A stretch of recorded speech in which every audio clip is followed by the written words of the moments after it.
నువ్వు చేయలేని పని ఈ సంవత్సర కాలంలో ఈయన చేసినని నేను గర్వంగా చెప్తున్నా. ఎందుకంటే రెండోసారి పోయిన కూడా 16 లక్షల రూపాయలు నుంచి చెప్తున్నా తుక్కాపూర్ నుంచి.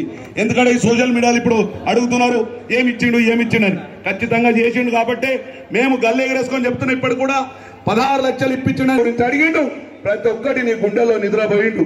ఎందుకు ఇలా ప్రెస్ మీట్ పెడుతున్నావు? మూడు రోజుల నుంచి వరుసగా ప్రెస్ మీట్లు పెడుతున్నావు. ఏమైంది? ఈటల రాజేందర్ అన్న నీ గుండెల్లో నిద్రపోతుండు.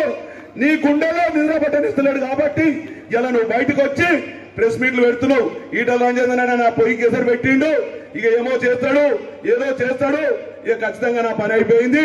ఇక నేను చదువుకోవాల్సిందే, ఖచ్చితంగా నేను పోవాల్సిందే, బయటికి వెళ్ళవలసిందే. ఇక లాభం లేదు అయ్యా, ఇక నేను పోతున్నా అని చెప్పి నువ్వు ఇలా వరంగల్ పోతా అని చెప్పి నిన్న పోయినావు. ఏం చేసినావు అని?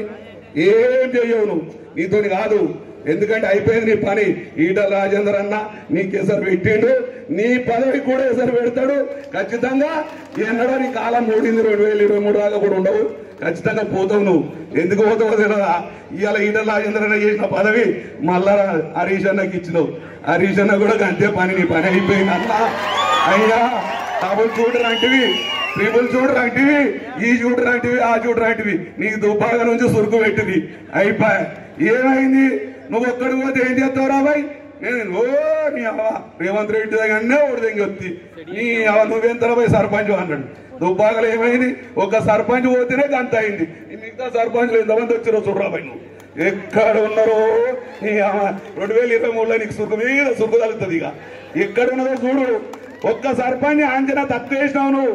ఆ సర్పంచ్ ఇలా తోట మండలంలో ఖచ్చితంగా తోట మండలంలో ఎన్నడూ రాంది బీజేపీ లీడ్ ఇచ్చినాం. తుక్కాపూర్ కాదు, పెద్ద మాసానిపుల గ్రామంలో 1 సైడ్ ఓట్లు పడ్డాయి. తోట మండలం మొత్తం 753 ఓట్లు లీడ్ ఇచ్చినాం బీజేపీకి. ఏమైందన్నా చంద్రన్న ఎంత ఇచ్చినవి అన్నాడు. 753 ఓట్లు ఇచ్చినామన్నా. నేను చెరుక ముత్తంరెడ్డి ఊరు సొంతూరు చెరుకు ముత్తంరెడ్డిని కాదనుకొని కూడా ఈ రోజు నేను బీజేపీ పార్టీలో కొనసాగుతున్నా. అంటే నాకు శ్రీనివాస్ రెడ్డి నీ అమ్మ వీడు ఏం చెప్తారా అన్న. ఇవాళ జర రమ్మని రాబాయ్, వాని విలువ రాబాయ్, జర ఏదన్నా నోటిద్దాం రాబాయ్, ఏమో చేద్దాం రాబాయ్ అంటుడు. ఎందుకు భయం? రగాన్న అంటే భయం. రగానకు తోడు ఈటల రాజేందర్ అన్న వచ్చిండు. ఈటల రాజేందర్ అన్న మేము ఆడ సభ ఛాయంపేట దగ్గరికి పోయినాం. అన్న కలిసినాం. నమస్తే అన్న.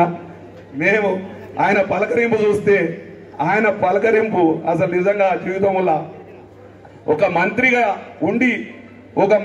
ఉండి ఒక మామూలు కార్యకర్తను కూడా అట్లా పలకరించి